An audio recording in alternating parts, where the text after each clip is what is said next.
चार विद्वान वक्ताओं ने अपने अपने जलबिंदु महाकाव्य पर बहुत अच्छे विचार चिंतन प्रस्तुत किए अलग अलग विषयों पर। आचार्य विराग सागर जी महाराज जी ने, जो गणाचार्य थे, उन्होंने एक बहुत अच्छा महाकाव्य लिखा है, जलबिंदु महाकाव्य। मुझे तो ये लगता है पहले हम लोग पढ़ते थे, हिंदी के जो बड़े बड़े कवि हुए हैं वो लोग महाकाव्य लिखते थे, किंतु जब से श्रमण परंपरा में आचार्य गणों ने इस पूरी बड़ी विरासत को संभाला है, तो एक से एक महाकाव्य प्रकट हुए हैं। आचार्य श्री विद्यासागर जी महाराज जी का पहला मूक माटी महाकाव्य आया, उसके बाद परम पूज्य पट्टाचार्य विशुद्ध सागर जी का वस्तुत्व महाकाव्य आया, बहुत अच्छे अच्छे काव्य। उसके बाद ये, चूंकि वो लिख तो पहले भी गए थे विराग सागर जी महाराज, मगर अब प्रकट हुआ है, वो प्रकाशित हुआ है जलबिंदु महाकाव्य।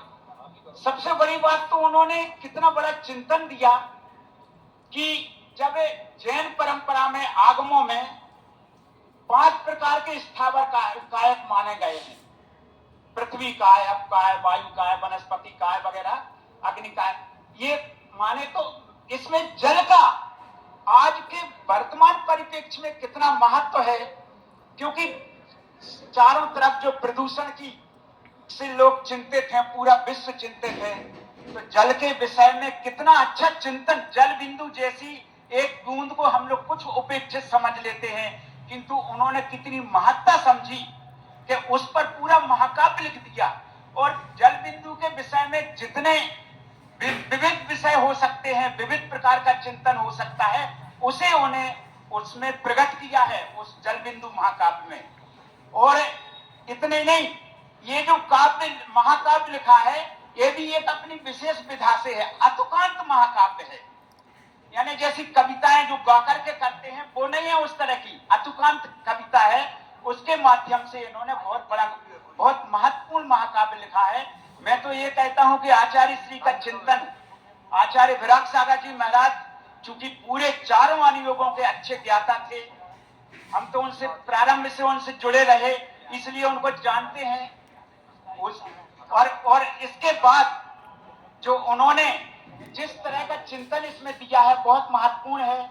अब इसमें जो 4 आलेख प्रस्तुत किए गए हैं, उनमें सर्वप्रथम प्रतिष्ठाचार्य पंडित विनोद जी रजवांस का था।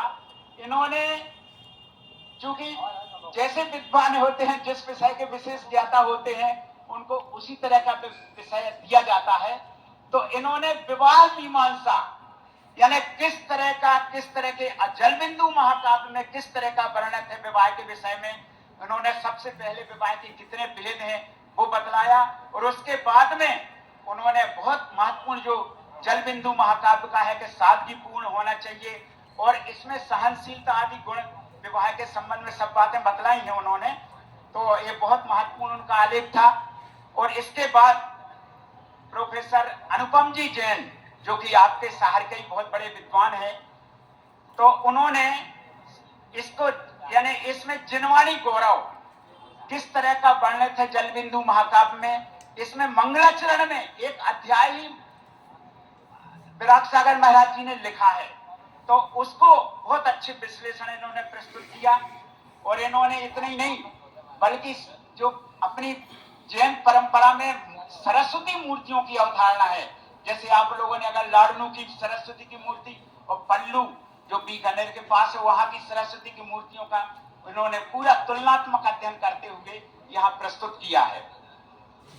इसके बाद में हमारे बहुत बड़े प्रतिष्ठाचार्य ब्रह्मचारी जैन शांति जी की बात आई, जो उनको भी मूर्ति और मूर्तिमान जलबिंदु महाकाव्य में क्या है, इसका स्वरूप और उनके मूर्ति भगवान के दर्शनों से क्या लाभ होता है, इसके विषय में बहुत अच्छा विश्लेषण उन्होंने यहाँ पर प्रस्तुत किया।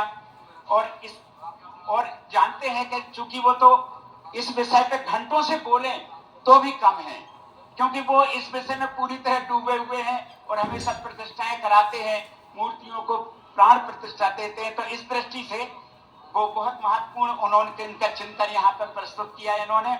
और इसके बाद हमारे बहुत बड़े चहेते विद्वान डॉक्टर श्रेयांश जी जो कि यहाँ विराजमान है, उन्होंने बहुत अच्छा विषय यहाँ पे लिया कि जलबिंदु महाकाव्य में वक्ता प्रवक्ता कैसा होना चाहिए। इन्होंने उसके 3 भेद बतलाए।